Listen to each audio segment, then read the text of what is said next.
ರಮಾನಂದ್ ನೀವು ಸ್ವಲ್ಪ ದಪ್ಪ ಆಗಬೇಕು, ಬಿಯರ್ ಕುಡಿಬೇಕು ಅಂದರು. ಒಂದು ಬಿಯರ್ ಕುಡೀರಿ ಅಂದರು. ಶಂಕರ್ ನಾಗ್ ಜೊತೆ ಹೇಳೋ ಪಾತ್ರ ಚೆನ್ನಾಗಿದೆ ಅಂದರು. ಇನ್ನು ಕೆಲವರು ಏನು ಮಾಡಿದ್ರು, ಸಿನಿಮಾದಲ್ಲಿರೋರು ಟೆಕ್ನಿಷಿಯನ್ಸು ನಿರ್ಮಾಪ ಒಂದು ಕುಡಿದ್ರೆಲ್ಲ ಆಗಲ್ಲ, ಎರಡೆರಡು ಕುಡಿತಾ ಬನ್ನಿ ಅಂದ್ಬಿಟ್ರು. ಜಗ್ಗೇಶ್ ಅವ್ರು ಬಂದರು ನನ್ನ ಹತ್ರ, ಹಲೋ ನಮಸ್ಕಾರ ಅಂದರು. ತನಗೆ ಬಂದರು, ನೀವು ಹೊನ್ನವಳ್ಳಿ ಕೃಷ್ಣ ಅವ್ರು ಬಿಡದಲ್ಲ ಅಂದರು. ಇಲ್ಲ ಸರ್ ಅಂತ. ಯಾಕೆ ಸರ್? ರಿಸೆಂಬ್ಲೆನ್ಸ್ ಹಂಗೆ ಇತ್ತು ಅದಕ್ಕೆ ಕೇಳಿದೆ ಅಂದರು. ಇದು ಅವ್ರ ಶೈಲಿ, ಅದು ಅವ್ರ ಮನೆಗೂ ಕರೆಸಿದ್ರು. ಆ ವಿಚಾರನೂ ಹೇಳ್ತೀನಿ. ಮೈಸೂರು ರಮಾನಂದ್ ಅವ್ರು ವೇದಿಕೆಗೆ ಬರಬೇಕು ಅಂದರು. ಹೋದೆ, ಚೆಕ್ಕಿ ಕೊಟ್ಟರು, ವಾಪಸ್ ಹೇಳ್ಕೊಂಬಿಟ್ರು. ಇಲ್ಲೂ ನಿಮ್ಮ ತಂದೆ ಜಮೀನಿತ್ತು, ಇಲ್ಲೂ ನಿಮ್ಮ ತಂದೆ ಜಮೀನಿತ್ತು, ಅಲ್ಲಿ ಮನೆ ಇತ್ತು, ಇಲ್ಲಿ ಮನೆ ಇತ್ತು, ಹೆಗಡದೇವ್ರ ಕೋಟೆಯಲ್ಲಿ 20 ಎಕರೆ ಇತ್ತು. ನಾನು ಹೋಗಿದ್ದೆ. ಯುವಕರಿಗೆ ಉದ್ಯೋಗವೇ ಇಲ್ಲ, ರೂಪಾಯಿಗೆ ಬೆಲೆನೇ ಇಲ್ಲ, ಕಲೆಗೆ ನೆಲೆನೇ ಇಲ್ಲ, ಕೆಲವರಿಗೆ ಮಾನನೇ ಇಲ್ಲ, ದುರಾಸೆ ಡಂಬಾಚಾರಕ್ಕೆ ಫುಲ್ ಸ್ಟಾಪೇ ಇಲ್ಲ.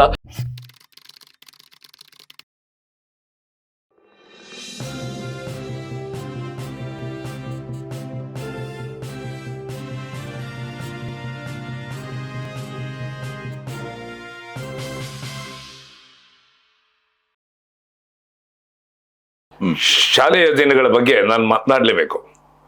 ಮನೆಯಲ್ಲಿ ನನ್ನ ತಾಯಿ ಪೇಪರ್ ಕವರ್ ಮಾಡೋರು, ಪತ್ರಿಕೆಗಳಲ್ಲಿ ಬರುತ್ತಾರೆ, ಪತ್ರಿಕೆಯನ್ನು ಮಡಿಸಿ ಕವರ್ ಅಂಗಡಿಗೆ ಮಾರೋದು. ಜೊತೆಗೆ ನನ್ನ ತಾಯಿ ಗಾಂಧಿ ಚರಕಾಲದಲ್ಲಿ ನೂಲನ್ನ ತೆಗೆಯೋರು. ನನ್ನ ಅಣ್ಣ ಅದನ್ನ ಸೇಟು ಅಂಗಡಿ ಕೊಟ್ಟು ಬರೋರು. ಅಂದ್ರೆ ಈಗ ನೆನಪು ಮಾಡ್ಕೊಂಡು ನೀರು ಬರುತ್ತೆ. ಯಾಕೆ ಅಂತಂದ್ರೆ ಮೈಸೂರಿನಲ್ಲಿ ಇಲ್ವಲ್ದ ಕಡೆ ಸುತ್ತಮುತ್ತ ಹೋದ್ರೆ ಬೋಗಾದಿಯ ಕಡೆ ಎಲ್ಲ, ಇಲ್ಲೂ ನಿಮ್ಮ ತಂದೆ ಜಮೀನಿತ್ತು, ಇಲ್ಲೂ ನಿಮ್ಮ ತಂದೆ ಜಮೀನಿತ್ತು, ಅಲ್ಲಿ ಮನೆ ಇತ್ತು, ಇಲ್ಲಿ ಮನೆ ಇತ್ತು, ಹೆಗಡದೇವ್ರ ಕೋಟೆಯಲ್ಲಿ 20 ಎಕರೆ ಇತ್ತು. ನಾನು ಹೋಗಿದ್ದೆ. ವರ್ಷಕ್ಕೆ 800 ರೂಪಾಯಿ 1000 ರೂಪಾಯಿ ವರ್ಷದ್ದು ದುಡ್ಡು ಇಸ್ಕೊಂಡು ಬರ್ತಿದ್ದೆ. ಈ ತರ ಇದ್ದಾಗ ಎಷ್ಟು ಎಕರೆ ಜಮೀನಿತ್ತು? ಸುಮಾರು ಎಷ್ಟು ಎಕರೆ ಜಮೀನು? ಒಂದು 200-300 ಎಕರೆ ಇತ್ತು. ಈಗೇನು ಇಲ್ಲ, ಕೆಲವ್ದು ಕೇಸಲ್ಲಿ ಇದೆ, ಕೆಲವ್ದು ಬರೋ ಸಾಧ್ಯತೆ ಇದೆ, ಬರುತ್ತೆ.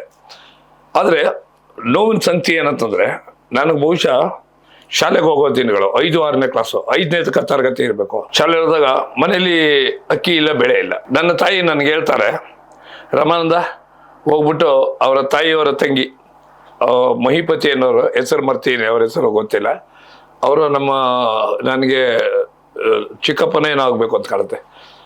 ಅವರು ಕಂಡಕ್ಟರ್ ಆಗಿದ್ರು.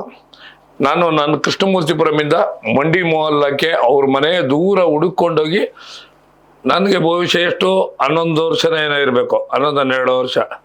ಅವ್ರು ಅಕ್ಕಿ ಕೊಡ್ತಾರೆ, ಅದನ್ನ ತಿರ್ಗಾ ಅಲ್ಲಿ ಈಸ್ಕೊಂಡು 8 ಮೈಲಿ ದೂರದಲ್ಲಿ ಬರೋದು. ಅದು ನೋವಿನ ಸಂಗತಿ. ನನ್ನ ತಂದೆಗೆ ಕೊಡುಗೈ ಧಾನ್ಯ ಆಗಿದ್ರು. ಆದರೆ ನನ್ನಣ್ಣ ಎಲ್ಲ ರೀತಿ ಕೆಲಸದಲ್ಲೂ ತೊಡಗಿಸ್ಕೊಳ್ಳೋರು. ಶಾಲೆಗೆ ಹೋಗ್ತಾ ಇದ್ವು, ಅರ್ಕಲ್ ಚಡ್ಡಿ. ನಾನು ಹೈಸ್ಕೂಲಿಗೆ ಬಂದಾಗ ನನಗೆ ಕೆಲವ್ರು ಹೇಳೋರು, ದಳವಾಯಿ ದೊಡ್ಡಿ ಅರ್ಕಲ್ ಚಡ್ಡಿ ಅನ್ನೋರು.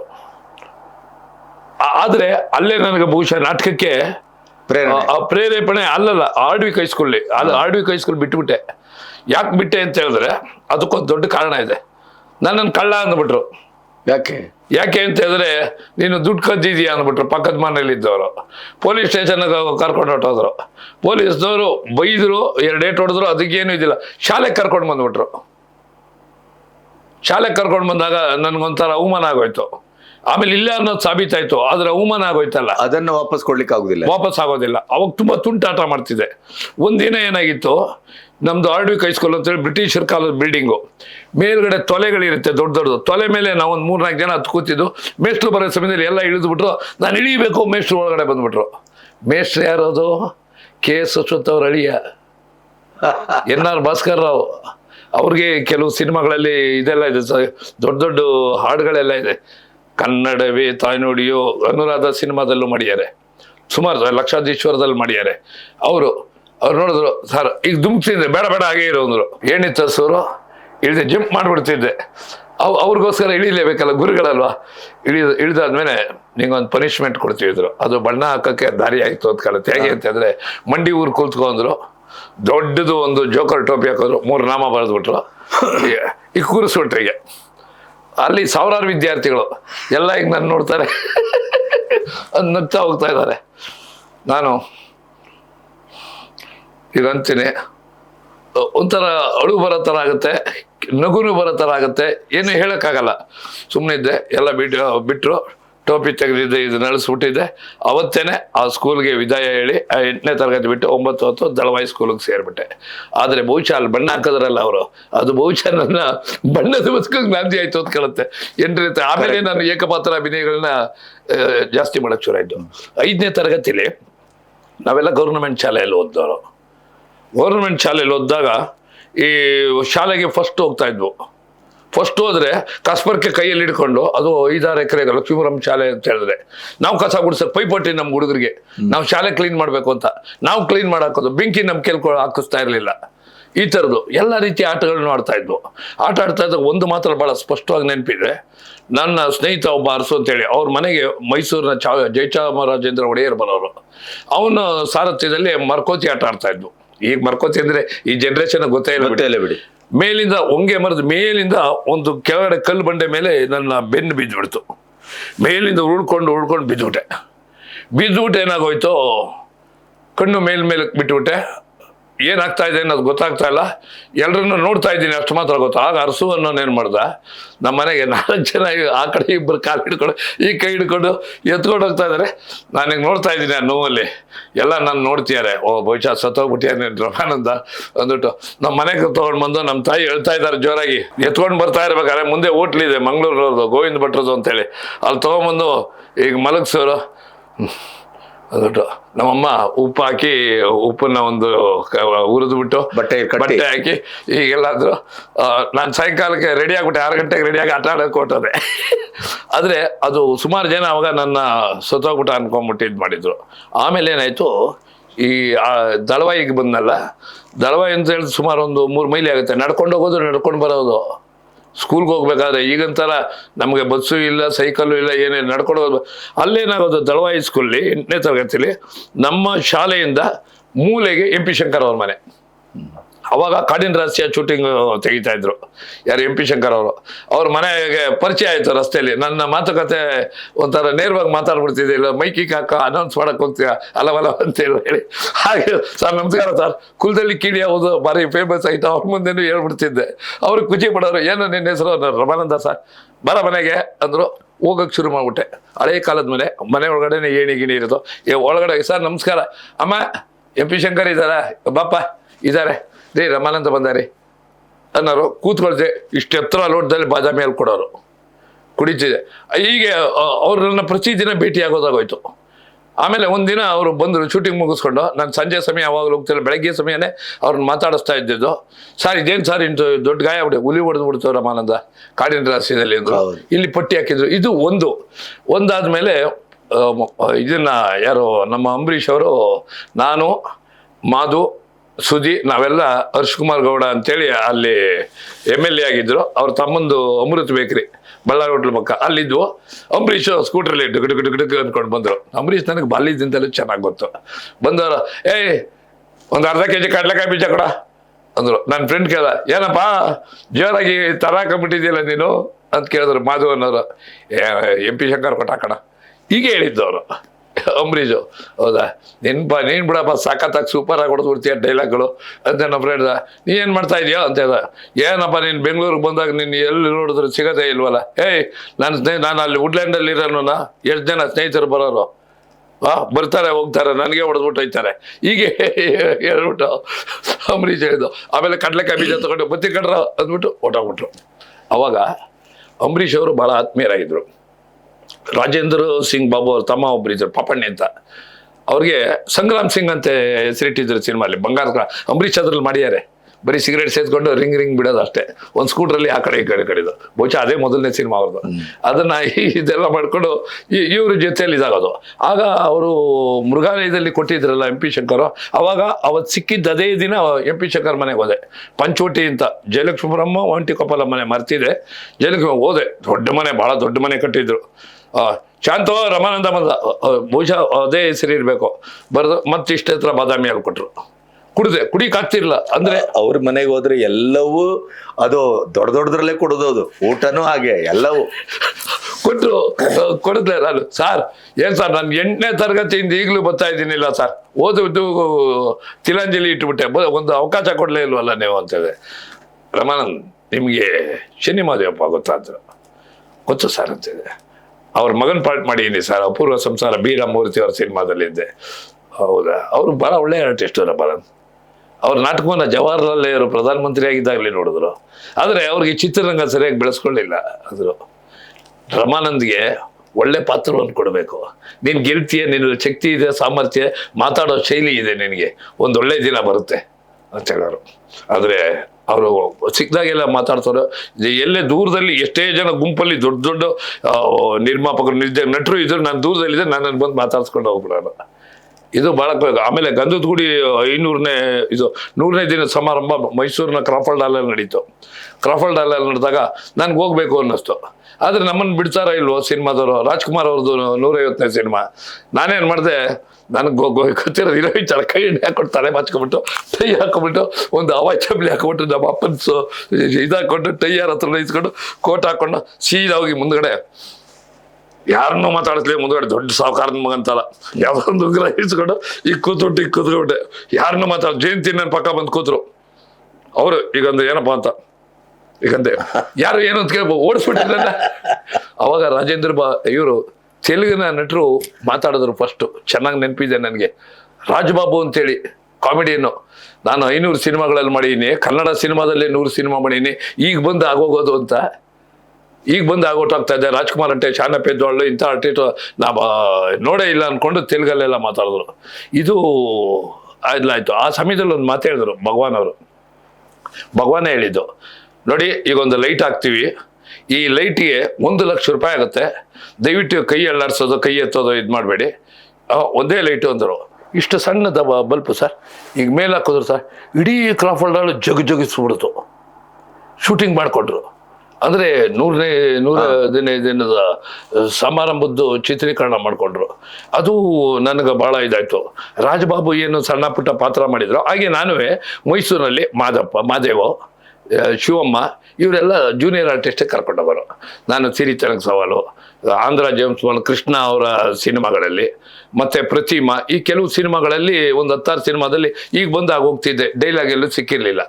ಆ ಸಮಯದಲ್ಲಿ ಏನಾಯಿತು, ನನಗೆ ಗೌರಿ ಶಂಕರ್ ಅವರು ಬಹಳ ಆತ್ಮೀಯರಾಗ್ಬಿಟ್ಟಿದ್ರು ಕೆಂಡದ ಮಳೆ ಶೂಟಿಂಗಲ್ಲಿ. ಆವಾಗ ಬಿರಾದಾರರು ನಾನು ನೋಡಿದ್ರು. ನಾನು ಇಷ್ಟುದ್ದ ಕೂದಲು ಬಿಟ್ಟಿದ್ದೆ, ಅವರು ಇಷ್ಟುದ್ದ ಕೂದಲು ಬಿಟ್ಟಿದ್ರು. ನಮಸ್ಕಾರ, ನೀವು ನಾಟಕದವರಾದ್ರು, ನೀವು ನಾಟಕದವರಾದ್ರು, ಇಬ್ಬರು ಸ್ನೇಹಿತರಾದ್ರು. ಇವತ್ತು ಅದೇ ಸ್ನೇಹ ಹಾಗೆ ಉಳ್ಕೊಂಡಿದೆ.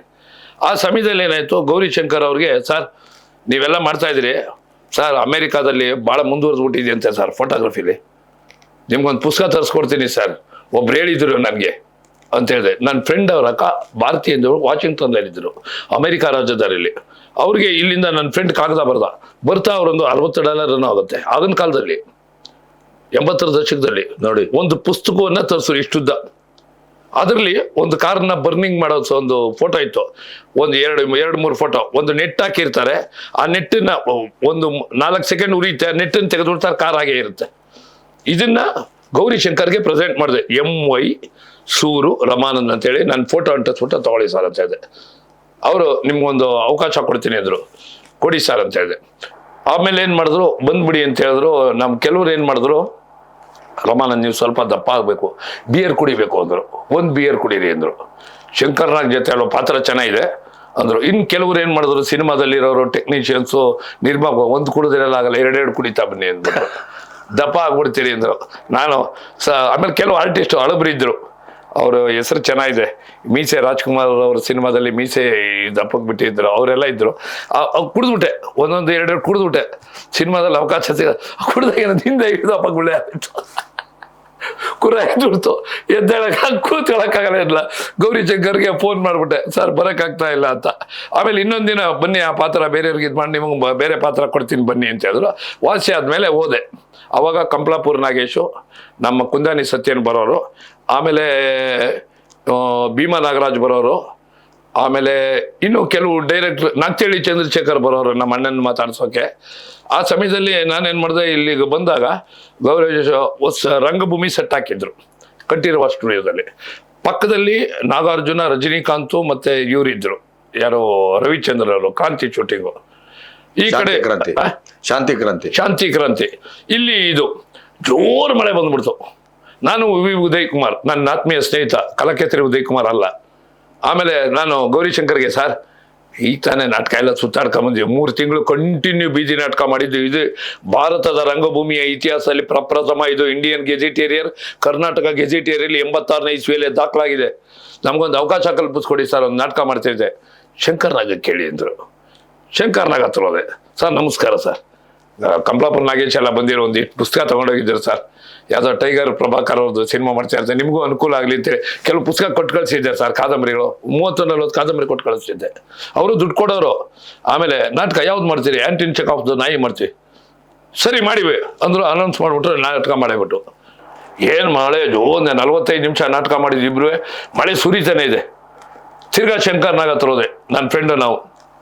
ಸರ್ ಮಳೆ ಬರ್ತೀವಿ, ಇನ್ನೊಂದು ನಾಟಕ ಯಾವುದು? ನಾನು ಇನ್ನೂ ಸತ್ತಿಲ್ಲ, ಲಂಕೇಶ್ ಪತ್ರಿಕೆಯಲ್ಲಿ ಬಂದು ವರದಿ ಸರ್, ತುಂಬ ಕಾಮಿಕ್ ಆಗಿದೆ, ನೋಡ್ಬಿಡೋಣ ಸರ್. ಹ್ಞೂ ಮಾಡ್ಬಿಡೋಣ ಅಂದರು.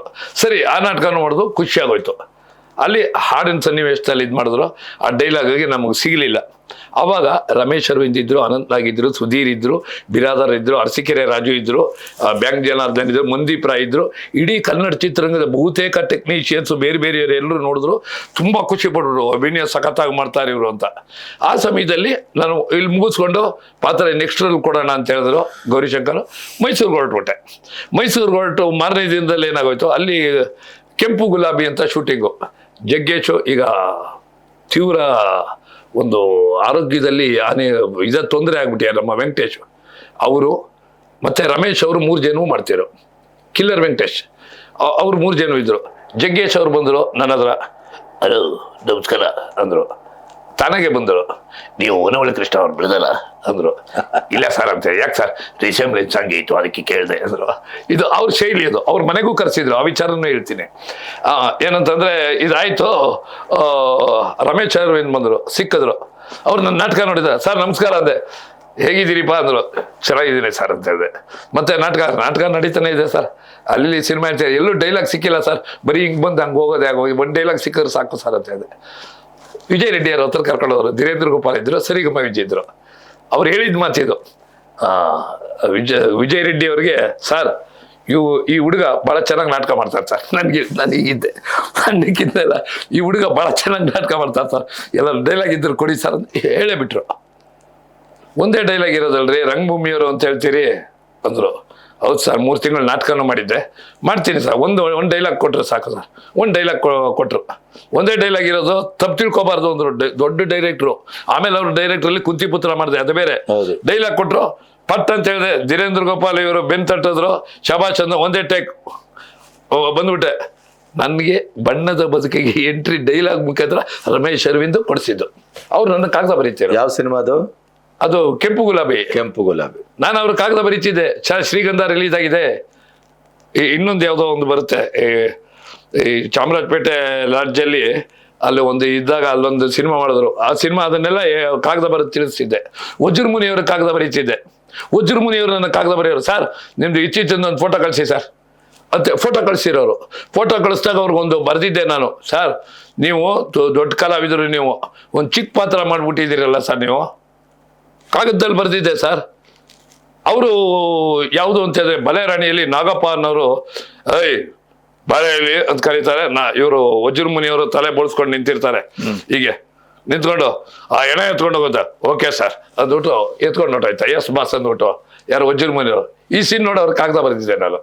ಅವರು ನಂದು ಈಗ ಬರೋಂಥ ಚಿತ್ರ CID 72, ಇನ್ನೊಂದು 2 ಸಿನಿಮಾ ಇದೆ, ಇದರೆಲ್ಲ ಒಳ್ಳೆ ಪಾತ್ರ ಇದೆ ಅಂತ. ನಿಮ್ಮದು ಮಲ್ಲಮ್ಮನ ಪವಾಡನೇ ಸಾಕೊಂಡ್ಬಿಡಿ ಸರ್, ನೀವು ರುಸ್ತುಮಾಗಿ ಮಾಡ್ಬಿಟ್ಟಿರಿ. ಎದುರುಗಡೆ ಸಿಕ್ಕಿದಾಗ ಮಾತಾಡಿಸ್ತಿದ್ದೆ. ಆದರೆ ಅವ್ರ ಜೊತೆ ಒಂದೇ ಒಂದು ಸಿನಿಮಾದಲ್ಲಿ ನನಗೆ ಅವಕಾಶ ಸಿಕ್ತು. ನೆನಪು ಮಾಡಿದ್ರೆ ಭಾಳ ಅವರು ಎಷ್ಟು ಖುಷಿ ಪಟ್ಬಿಟ್ರು ಅಂತ ಹೇಳಿದ್ರೆ, ಇದೇ ಥರ ನೇರವಾಗಿ ಮಾತಾಡ್ಬಿಟ್ಟೆ. ಕ್ರೈಮ್ ಅನ್ನೋ ಸಿನಿಮಾದಲ್ಲಿ ಶ್ರೀವತ್ಸ ಅವರ ರವಿ ಶ್ರೀವತ್ಸ ಅವ್ರ ತಂದೆ ರಂಗನಾಥ್ ಶ್ರೀವಾಸ ಅವರು ಕ್ರೈಮ್ ಅನ್ನೋದು ಶೋಭರಾಜ್ ಹೀರೋ. ಆ ಸಮಯದಲ್ಲಿ ಅವರು ಬರೀ ಒಂದು ಕೋಟ್ ಹಾಕೊಂಡು ಕೆಳಗಡೆ ಮಾಮೂಲಿ ಪ್ಯಾಂಟರ್ ಇದ್ದರು, ಮೇಲೆ ಹಾಕೊಂಡು ಒಂದು ಅಪರೂಪದ DYSP ಕಮಿಷನರ್ ಪಾತ್ರ ಮಾಡಿದ್ರು. ಆ ಸಮಯದಲ್ಲಿ ಅವ್ರ ಜೊತೆ ಮಾತಾಡಿದ್ದೆ ನನಗೆ ತುಂಬ ಖುಷಿ ಆಯಿತು. ಅದು ಬಣ್ಣದ ಬದುಕಿಗೆ ಹತ್ತಿರ ಮಾಡ್ಕೊಳ್ತು. ವಜ್ರಮುನಿಯವ್ರನ್ನ ಅಲ್ಲೆಲ್ಲ ಕಾಗದ ಬರೀತಿದ್ದವನು ಮಾತಾಡ್ತಿದ್ದೆ, ಆದರೆ ಅವ್ರ ಜೊತೆ ಲೆಕ್ ಮಾಡುವಂಥ ಸಂದರ್ಭ ಸಿಕ್ಕಿರಲಿಲ್ಲ. ಅಲ್ಲೂ ಪಾತ್ರದಲ್ಲಿ ಅವ್ರ ಜೊತೆ ಮಾಡಲಿಲ್ಲ, ಆದರೂ ಅವ್ರ ಜೊತೆ ಮಾತಾಡೋದಲ್ಲ ಸಿಕ್ತಲ್ಲ. ಆಮೇಲೆ ಅವ್ರ ಜೊತೆಲಿ ಹೇಳ್ತಾರೆ, ಈ ಹುಡುಗ ಯಾವಾಗಲೂ ಕಾಗದ ಬರೀತಿದ್ದ ಅಂತ ಹೇಳಿದ್ರಲ್ಲ, ಅಷ್ಟೇ ಸಾಕು, ಬಿ ಹ್ಯಾಪಿ. ಸೊ ಇನ್ನು ಶಾಲಾ ದಿನಗಳಲ್ಲಿ ಮುಂದುವರಿತಾನೆ ಈ ರಂಗಭೂಮಿಗೂ ಎಂಟ್ರಿ ಆದ್ರಿ ನೀವು. ರಂಗಭೂಮಿಗೆ ಎಂಟ್ರಿ ಆದ್ರೆ ರಂಗಭೂಮಿಯಲ್ಲಿ ಪ್ರಾರಂಭದಲ್ಲಿ ಒಂದು 77ರಲ್ಲಿ ಸಣ್ಣ ಪುಟ್ಟ ಪಾತ್ರಗಳು ಏಕಪಾತ್ರ ಅಭಿನಯಗಳು ಮಾಡ್ತಾ ಇದ್ದೆ. ಮಾಡ್ತಿದ್ದಂಥ ಸಂದರ್ಭದಲ್ಲಿ ಒಂದು ನಾಟಕ ಮಾಡೋಣ ಅಂತೇಳಿ ಪ್ರಸಾದ್ ಕೆ ಬೆಳ್ಳೂರು, ನಾನು, ನಮ್ಮ ನಟರಾಜ ಮತ್ತು ಇನ್ನು ಕೆಲವು ನಮ್ಮ ಮಿತ್ರರೆಲ್ಲ ಸೇರಿ ಅವಾಗ ಒಂದು ರೂಮ್ ಮಾಡಿದ್ದೆ ನಾನು, ಜಾಲಿ ಬ್ರದರ್ಸ್ ಅಂತೇಳಿ. 200 ರೂಪಾಯಿ ಅಡ್ವಾನ್ಸ್ ಕೊಟ್ಟು 40 ರೂಪಾಯಿ ಬಾಡಿಗೆ, ನನ್ನ ಸ್ವಂತ ದುಡ್ಡಲ್ಲಿ, ಅಪ್ಪನ ಹತ್ರ ಇಸ್ಕೊಂಡಿರ್ಲಿಲ್ಲ. ಅಲ್ಲಿ ಎಲ್ಲ ನಮ್ಮ ಕಲಾವಿದರೆಲ್ಲ ಸೇರೋರು, ಕೆಲವರು ಬಗ್ಗಿಗೆ ಗಾಂಜಾ ಹೊಡೆಯೋರು, ಅವ್ರು ಸ್ವಾಮೀಜಿನ ಬೆಟ್ಟದಿಂದ ಕರ್ಕೊಂಬರೋರು, ಎಲ್ಲ ರಾಮರಸ ಕುಡಿಸ್ತೀವಿ ಅಂತ. ಯಾಕೆ ಇರೋ ವಿಚಾರ ಹೇಳ್ಬೇಕು, ಕರೆಕ್ಟ್. ಅದು ನಾನು ಕುಡಿಯಲ್ಲ ಅಂತಿದ್ದೆ. ಬೇಡಪ್ಪ ಸ್ವಾಮೀಜಿ ಇವೆಲ್ಲ ನಮಗೆಲ್ಲ ಆಗಲ್ಲ, ನೀವೇನು ಕರ್ಕೊಂಬಂದು ನಮ್ಮ ರೂಮನ್ನ ಹಾಳು ಮಾಡ್ಬಿಡ್ತಾ ಇದ್ದೀರಿ ನೀವು ಅಂತ ಹೇಳಿದೆ. ಸ್ವಾಮೀಜಿ ಎಲ್ರಿಗೂ ಬಗ್ಗಿ ಹೊಡಿಯೋದು ಹೇಳ್ಕೊಡೋರು. ಇದು ಈ ಸಮಯದಲ್ಲಿ ಏನಾಗೋಯ್ತು, ನಾಟಕದ ದಿಸೆಯಲ್ಲಿ ಒಂದು ನಾಟಕವನ್ನು ಕಲಿಯೋದಕ್ಕೆ ಶುರು ಮಾಡಿದ್ವು. ನಾಟಕ ಏನಾಯ್ತು, ಇದು ಮದುವೆ. ಆ ಮದುವೆಯಲ್ಲಿ ಏನಾಯ್ತು, ಎಲ್ಲ ಪಾತ್ರಕ್ಕೂ ಸೂಟಬಲ್ ಆಯ್ತು. ಆಮೇಲೆ ಹೇಳಿದೆ, ನಾನು ಹೀರೋ ಪಾತ್ರ ಕೊಟ್ಟರೆ ಮಾಡ್ತೀನಿ, ಇಲ್ದವ್ರು ಮಾಡಲ್ಲ ಅಂದೆ. ಮಿಲ್ಟ್ರಿ ಮ್ಯಾನ್ ಅದು ಆ ಪಾತ್ರ ಕೊಟ್ಟರೆ ಮಾಡ್ತೀನಿ, ಮಾಡಲ್ಲ ಅಂತ ಹೇಳಿದೆ. ಆಯ್ತು ಅಂತ ಒಪ್ಕೊಂಡ್ರು. ಆದ್ರೆ ಒಂದು ರಿಹರ್ಸಲ್ ಮಾಡ್ಬೇಕಾದ್ರೆ ಯಾರೇ ಬಂದ್ರು ಅವ್ರು ಹೋಗ್ಬೇಡಿ ಅಂತ ಹೇಳ್ಬಾರ್ದು, ಅವ್ರು ನೋಡ್ಬೇಕು. ಮೇಷ್ಟ್ರು ಬರ್ತಾರೆ, ಹೆಡ್ ಮಾಸ್ಟ್ರು ಬರ್ತಾರೆ, ಇನ್ನೊಬ್ಬರು ಯಾವುದೋ ಕೆಲಸದವ್ರು ಬರ್ತಾರೆ. ನಮ್ಮ ಭಾಷೆಯಲ್ಲಿ ಅಲ್ಪ ಪ್ರಾಣ, ಮಹಾಪ್ರಾಣ, ಅಪಭ್ರಂಶ ಆದ್ರೆ ಅವ್ರು ತಿದ್ದು ಬಿಡ್ತಾರೆ. ನಾಳೆ ದಿನ ನಾವು ಜನಗಳ ಮುಂದೆ ಮಾಡೋದು ಸರಿ ಅಂದ್ಬಿಟ್ಟು ರಿಹರ್ಸಲ್ ಮಾಡಿದ್ವು. ತಿಂಗಳನ್ಗಟ್ಲೆ ರಿಹರ್ಸಲ್ ಮಾಡಿದ್ವು. ನಾಟಕಕ್ಕೆ ಬುಕ್ ಆಗೋಯ್ತು. ಯಾರೋ ನಾಟಕ ನೋಡಕ್ ಬಂದವರು 200 ರೂಪಾಯಿ ಕೊಡ್ತೀವಿ ಬನ್ನಿ ನಾಟಕ ಮಾಡಿ ಅಂತ ಅಂದ್ಬಿಟ್ರು. ಇಟ್ಟಿಗೆ ಕೊಡಲಿ ಅರಮನೆ ಎದುರುಗಡೆ. ಏನೆಲ್ಲ ಖುಷಿಲಿ ಹೊಟ್ಟೋದ್ವು. ಏನು ಬಣ್ಣ ಗಿಣ್ಣ ಅವಾಗ ಈ ಥರ ಬಣ್ಣ ಎಲ್ಲ ಯಾವುದು ಪ್ಯಾನ್ ಕೇಕು ಏನೂ ಇಲ್ಲ. ನಾವು ವೈಟ್ ಲೆಡ್ ಜಿಂಕು ಇದನ್ನು ತೊಗೊಂಡು ನಾವೇ ಕಲ್ಸ್ಕೊಂಡು ನೋಡಿಕೊಂಡು ಟೆಸ್ಟ್ ಮಾಡ್ಕೋಬೇಕು. ಈ ಥರ ಇತ್ತು.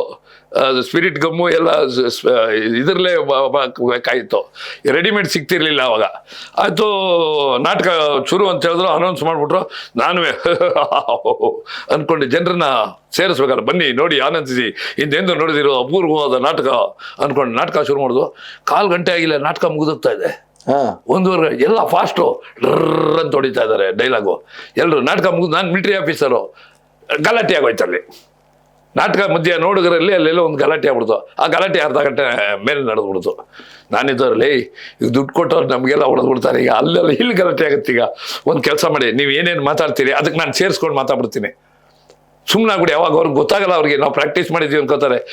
ಮಾಡ್ಬಿಡೋಣ ಅಂತ ಹೇಳಿ ತಿರ್ಗಾ ಮತ್ತೆ ಮೊದಲಿನ ಚೂರು ಅಂದರು. ಅವ್ನು ಕೂಲಿ ಹೊತ್ಕೊಂಡು ಬರ್ತಾನೆ, ಕೂಲಿ ಹೊತ್ಕೊಂಡು ಬಿಡಿ ಸೇರ್ದಂದಲ್ಲಿ. ಬಿಡಿ ಯಾರು ಸೇರ್ತಾರೆ? ಎಷ್ಟೋ ನಿನ್ಗೆ ವಯಸ್ಸು? 14. ಬಿಡಿ ನಿಮ್ಮ ಅಪ್ಪ ಅಮ್ಮ ಏನು ಮಾಡ್ತಾರೆ? ಅವ್ರ ದುಡ್ಡನ್ನ ನೀನು ಪೋಲ್ ಮಾಡಿದ್ರೆ ನೀನು ದುಡಿಬೋದು, ನಿನ್ನ ಆರೋಗ್ಯ ಹಾಳಾಗಲ್ಲ.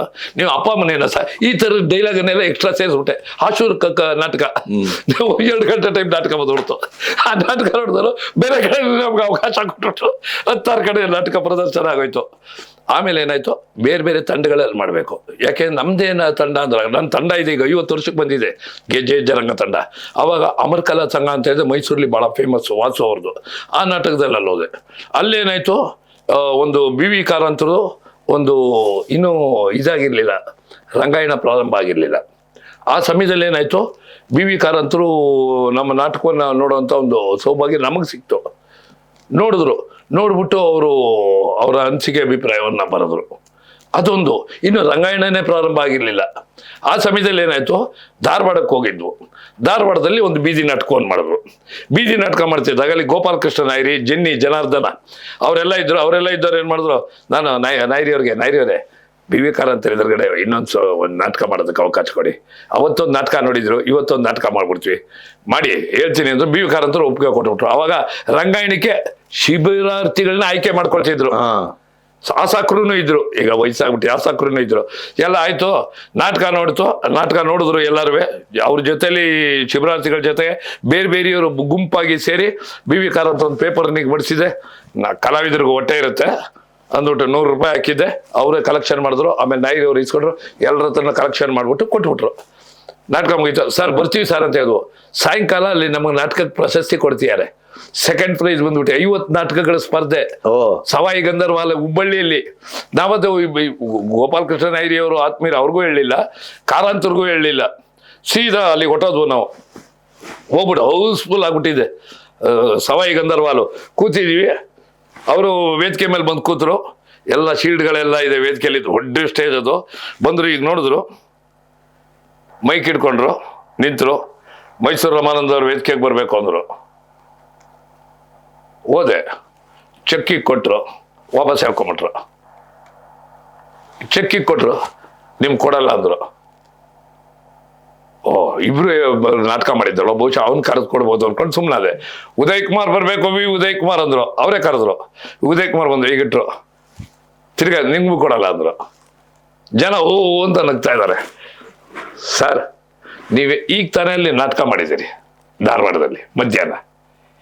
ಅಲ್ಲಿ ಬೀದಿ ನಾಟಕ ಮಾಡಿದ್ದು, ಇಲ್ಲಿ ಸ್ಟೇಜ್ ನಾಟಕ ಮಾಡಿದ್ದು. ಇಲ್ಲಿ ಸ್ಟೇಜ್ ನಾಟಕ, ಇಲ್ಲಿ ಏನೂ ಬದಲಾಯಿಸಬೇಡಿ ನೀವು. ಆ್ಯಸ್ ಇಟ್ ಈಸ್ ವೇದಿಕೆ ಇರಬೇಕು. ಇಲ್ಲಿ ನೀವೇನು ಸೆಕೆಂಡ್ ಪ್ರೈಸ್ ಬಂದಿದೆ ನಾಟಕ, 2,500 ರೂಪಾಯಿ ಅದು ಪ್ರೈಸು ಆ ನಾಟಕಕ್ಕೆ ನಮಗೆ ಬಂದಿದ್ದು. ಅದೇ ನಾಟಕವನ್ನು ಈಗ ಇಲ್ಲಿ ಮಾಡಿ ಸ್ಟೇಜಲ್ಲಿ ಅಂದರು.